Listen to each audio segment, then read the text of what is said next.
안녕하세요. 봉입니다. 9월 21일 목요일 오후 3시 39분입니다. 오늘 방송은 좀 중요한 내용이라 영상이 좀 길어질 수 있는데요. 앞부분부터 전부 다 해서 꼼꼼히 한번 시청을 해주시길 부탁드립니다. 오늘 방송 주제입니다.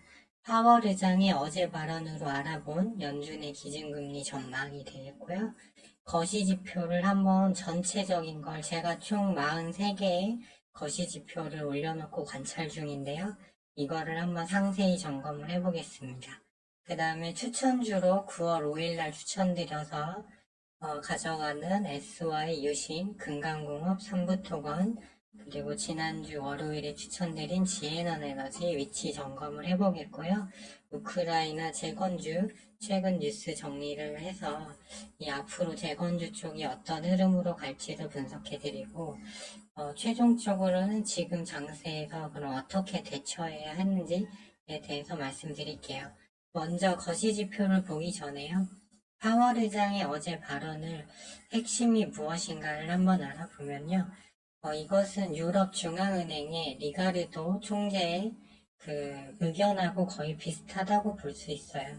앞으로 물가가 어떻게 될지 모르기 때문에 지금 당장 나에게 향후 기준금리 인하는 언제 할지, 그러면 인하를 안 한다면 그 기간이 얼마나 될지, 또는 추가 인상을 할지, 이거를 물어보지 말라 이겁니다. 나는 물가를 보고 판단을 하겠다 이 말이에요. 그러니까 이 말은 곧 제가 지난달부터 계속 말씀드렸던 물가 하락 없이는 상승장도 없다와 일맥상통하는 말이라고 볼 수 있습니다. 왜 그러냐면 물가가 내려와야만 모든 리스크가 해소되는 국면이기 때문입니다. 따라서 국채시장이 먼저 크게 반응을 해서 국채의 금리가 급등을 했지만 반대로 유가는 내려왔어요. 그런데 지난달하고 지지난달에 헤드라인 CPI를 올린 건 유가였죠. 그렇기 때문에 유가의 움직임이 핵심이다. 이렇게 생각하시면 될 것 같습니다. 자, 그럼 이제 거시지표를 한번 보도록 할게요. 이거는 영국 5년물 국채금리인데요. 영국도 상황이 좋지 않은데 4.448%까지 올랐다가 내려오고 있는 추세입니다. 그래서 영국 이 구간, 장대양봉 2개 나온 구간에서 영국 연기금 파산 위기가 한번 나왔었죠. 그리고 일본을 보면 일본 중앙은행이 만약 제로금리를 철폐하면 미국에 가 있는 그 엔화 자금이 미국 국채를 팔고 다시 일본으로 돌아올 수 있다고 말씀드렸어요. 왜 그러냐면 국채 금리가 오른다는 거는 일본 10년물인데요. 월봉 차트입니다, 다. 그런데 이 얘기는 곧 금리가 일본이 더 높아질 수도 있다는 뜻이거든요. 그래서 그런가 10년물도 월봉상 지금 하락 추세는 아니에요. 계속 위로 올라가려는 모습. 그래서 국채 시장에서는 일단 좀 현 시장을 좋지 않게 보고 있고 기준금리가 더 오를 수 있다라고 보고 있다고 보시면 될 것 같아요. 미국 1년물도 윗골이 달았다가 다시 양봉, 미국 2년물도 우상향이에요, 계속. 그다음 미국 10년물도 이 라인 돌파하고 계속 우상향하는 모습입니다. 월봉상 이렇게 올라갔기 때문에 이게 쉽게 꺾이기는 좀 어렵겠죠. 시간이 필요하겠죠. 달러도 단기적으로 105가 기준점이었는데 지금 105.187 달러 지수 선물도 105를 일단 돌파한 상태예요. 그래서 채권 금리와 달러가 위로 올라가면 올라갈수록 반대로 시장은 하락한다고 보시면 될 것 같습니다. 유가도 상승 추세긴 하지만 일단 사우디와의 그 미국이 협상을 진행하고 있어서 또 이 부분을 반영해서 쭉 어제 윗꼬리를 달고 좀 밀렸습니다. 그래서 96불을 어제 찍고 오늘은 현재 92.67불이에요. 그래서 유가가 여기서 더 위로 갈 걸로 보고 있지만 일단은 좀 쉬었다가 갈 수도 있거든요. 그러면 그 시간만큼 증시 하락폭은 좀 제한될 수 있다. 이렇게 말씀을 드리고 싶습니다. 선물 시장의 콜과 풋 옵션을 수치화한 빅스 지수도 하단에서 일단 올라오고 있지만 아직까지는 위로 올라갈 공간이 많이 남긴 했지만 이렇게 여기를 뚫고 올라가려면 10월 10일경에 발표되는 CPI가 근원도 다시 내려가다 오르고 헤드라인도 올라야만이 이게 올라올 수 있어요. 그래야 명분이 실리거든요. 그래서 아직 공은 10월달 그 CPI 발표 전까지 좀 유예된 상태다 이렇게 보시면 될 것 같고요. 국채금리가 계속 오르면 미국 중소형 은행에 문제가 생깁니다.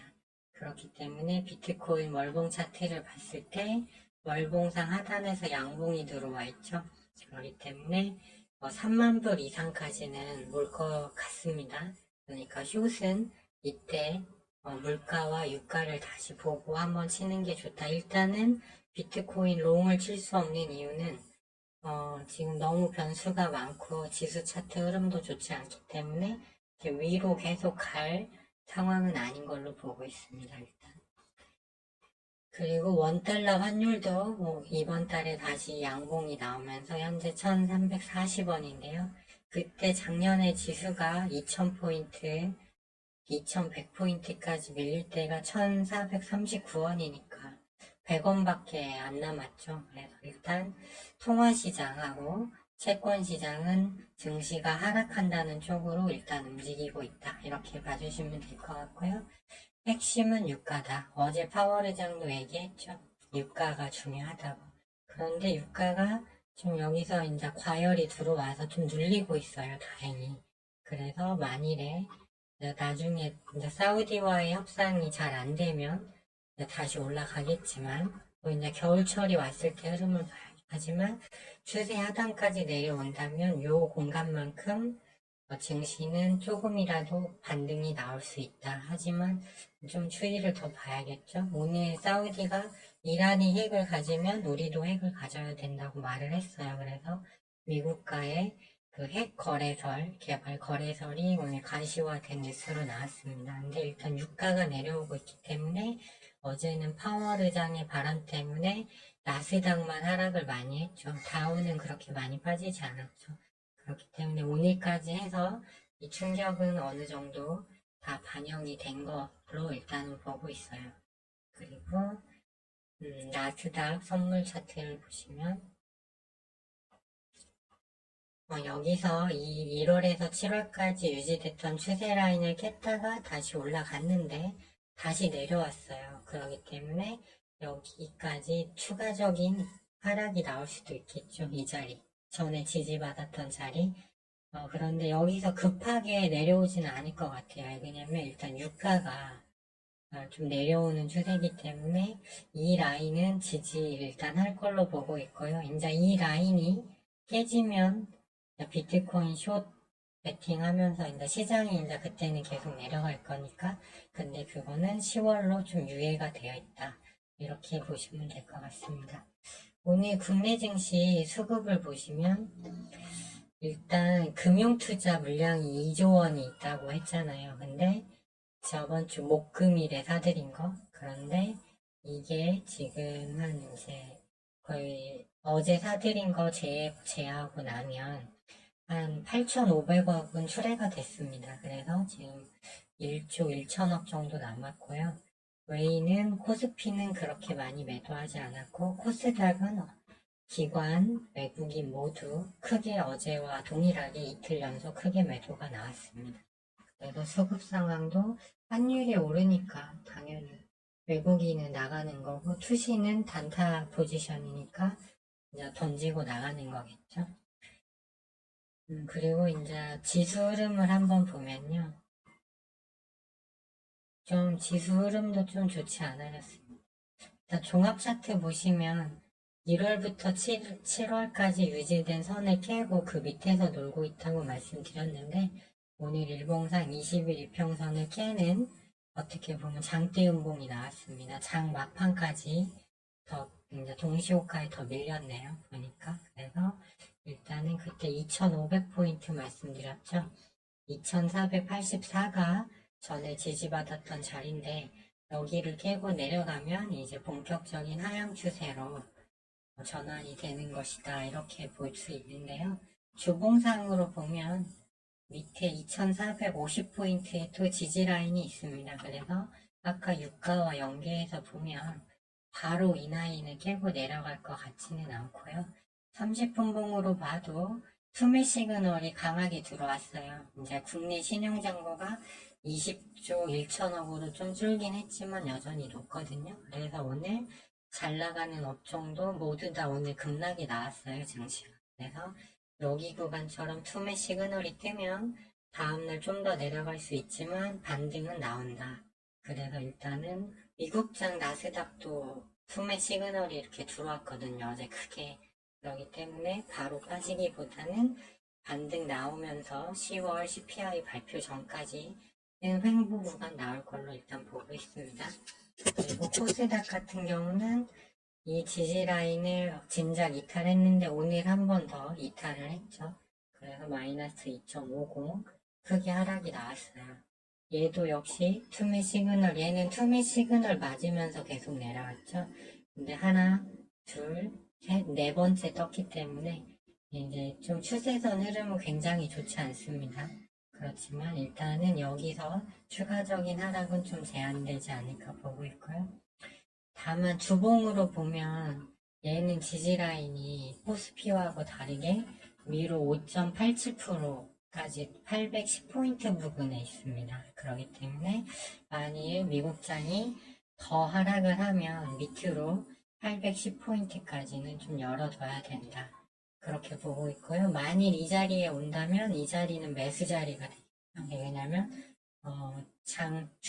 주봉상 지지라인이기도 하고 투매 구간이니까. 그러니까 이 구간이 오면은 사야겠죠, 여기서. 왜냐면 하락장에서도 계속 하락만 하는 게 아니라 이렇게 많이 하락을 해서 일봉상 투매 시그널이 나오면 대반등이 나온다. 그 말씀드렸죠. 그래서 비트코인은 50%, 선물은 50%만 하고 현금 50은 남겨둬야 된다고 말씀드렸는데 RSI상 34까지 많이 떨어졌기 때문에 여기서 추가적으로 좀 하락이 나오기 좀 어렵지 않나 이렇게 보여집니다. 근데 지수 위치를 보면 9월 달부터 오늘이 21일인데 계속 지수가 하향을 했잖아요. 그러기 때문에 재건주를 이 9월 5일부터 들고 왔지만 그래서 좀 힘든 겁니다. 주식은 이렇게 올라가는 지점에서 잡고 있어야지 떨어지는 구간에 갖고 있으면 안 되고요. 그래서 제가 재건주 아니었으면 그냥 매매 안 하고 아마 쉬었을 수도 있다라고 말씀드린 이유가 그 이유 때문입니다. 그럼 이제 재건주 흐름 볼게요. SY 같은 경우는 60분 봉상 오늘 6,300원 깨지면 일단 던지시라고 여기서 산 물량 차익 실현 다 하시라고 말씀을 드렸어요. 근데 어제 오늘 외국인하고 기관은 계속 좀 매수 포지션으로 왔어요. 오늘도 56만 3천 주를 샀습니다. 그런데 이 재건주 차트 분석을 하기 전에 뉴스를 좀 알려드리면 폴란드가 우크라이나가 이제 폴란드와 나머지 3개국을 WTO에 제소하기로 했죠. 왜 곡물 수출 못하게 하냐. 근데 폴란드 입장에서는 자기네 농업도 많이 있는데 값싼 우크라이나 산이 들어오면 농가들이 피해를 입으니까 그런 건데 WTO 제소한다고 하니까 전쟁 초기에 난민들도 많이 받아주고 폴란드가 무기 지원도 굉장히 많이 했거든요. 그런데 오늘 폴란드가 앞으로 우크라이나 무기 지원 없다라고 이렇게 발표를 했습니다. 이 자체가 이제 균열이 가는 건 난민 문제, 경제난 뭐 이런 게 다 복합적으로 얽혀 있고요. 그 다음에 작년에 젤렌스키가 상하원에서 영상으로 연설을 했을 때는 기립박수를 19번 받았는데 이번에는 비공식으로 상원, 하원에서 영향력 있는 인물들을 만나러 다닌대요. 이 얘기가 뭐겠어요? 지원을 공화당이 반대하고 있기 때문이죠. 처리 기한도 이제 9월 30일 얼마 남지도 않았는데 그래서 바이든은 할 수 없이 대통령이 할 수 있는 한도 내에서 한 3,600억 정도 추가 지원하겠다. 뭐, 요 정도로 일단 끝날 것 같습니다. 그래서 재건 쪽은 여전히 장기적으로는 좋다고 보고 있지만, 일단 추세 라인을 깼으니까 수익 챙겨야죠. 그리고 유신 같은 경우도 오늘 45,000원 깨지면 차익 이제 익절 다 하셔서 수익 챙기라고 말씀드렸는데 깼어요. 근데 역설적으로 이제 SY와 유신도 일단 기존의 자본분들로서는 그렇게 하는 게 맞는데 만일 좀 더 내려오면 다시 사도 좀 된다고 보고는 있거든요. 그래서 그 구간이 오면 별도로 안내를 드릴 거고요. 다만 금강공업은 여기가 장기 지지라인 부근이니까 구태여 매도할 필요는 없고 지금 6% 손실이니까 가져가자고 말씀드렸고 삼부토건도 60분 봉산 하단에 어제부터 투매 시그널이 떠 있기 때문에 굳이 여기서 매도하실 필요는 없다고 말씀을 드렸습니다. 그렇기 때문에 이 두 개는 그대로 가져가고 SY하고 UC는 이제 오늘 그 지지라인 깨지면 입절하라고 안내 드렸기 때문에 요건 이제 색깔을 지웠어요. 네, 그래서 당장 금강공업하고 상부토건 위주로 인자 계속 말씀을 드릴 거고요. 네, 그렇죠. 그렇게 하고 지에넌 에너지는 지금 추가적으로 하락을 해서 9.96% 손실 중이에요. 하지만 일봉상 여기 하단 지지라인이 있고 주봉으로 봐도 여기가 지지라인까지 다 내려온 겁니다. 그러니까 구태여 매도하실 필요는 없다. 이런 말씀을 드리고 유가 추이에 따라서 이렇게 장대봉 나올 때 정리하고 나와도 된다고 보고 있고요. 2차전지 오늘 반도체가 지수와 관련된 것들인데 다 급락했어요. 좀 지수 흐름이 좋지 않고 나머지 이제 로봇부터 해서 뭐 다 최근에 잘 나가던 섹터가 다 무너졌습니다. 오늘은 어쩔 수 없어요. 증시 급락이 나왔기 때문에. 하지만 재건 쪽은 여전히 좀 관심을 가지고 지켜보자. 그리고 이제 지수로 봤을 때는 최근에 많이 내려왔거든요. 그러니까 어찌 보면 지금 120분 봉상으로도 투매 시그널이 떠 있는 상태거든요. 두 번. 이런 자리에서는 보통 기술적 반등이 나와요. 하지만 지금 섣불리 뭘 잡아본 위치는 아니기 때문에 되도록 현금 비중을 한 70%까지 늘려놓으시고요. 30%만 좀 주식 쪽으로 가지고 가는 게 좀 안전하지 않을까 싶습니다. 그래서 금강공업 3부토건은 그대로 보유해 주시고 SY 유시는 좀 더 내려오면 이제 내가 포지션이 없다고 가정했을 때 다시 한번 잡아봐도 되지 않을까 이렇게 보고는 있는데 그렇죠. 120분 봉상 여기 지지라인까지 거진 다 왔잖아요. 그리고 유신도 마찬가지고 유신도 여기서 121 봉상 일단은 20일 이평선까지 막판에 올려놓고 끝났잖아요. 그렇기 때문에 저는 오늘 8.9%의 유신은 익절을 일단 했습니다. 여기서 했으면 한 27% 됐을 텐데 일단은 그렇습니다. 그래서 이거는 이제 만일 SY 유신을 좀 밀릴 때 더 사신다고 봤을 때는 비중을 한 10% 정도씩만 가져가는 게 좋다고 보고 있고요. 3부토건은 120분봉 상으로도 투매 시그널이 들어왔기 때문에 여기서 더 크게 밀리긴 어렵고 금강공업도 지지라인 부근에 다 왔으니까 재건주 호재가 또 언제라도 다른 방향으로 나올 수도 있는 거거든요. 그러니까 가져가면서 양봉 나올 때 정리하고 지수 흐름을 보자. 이렇게 말씀을 드리고 싶습니다.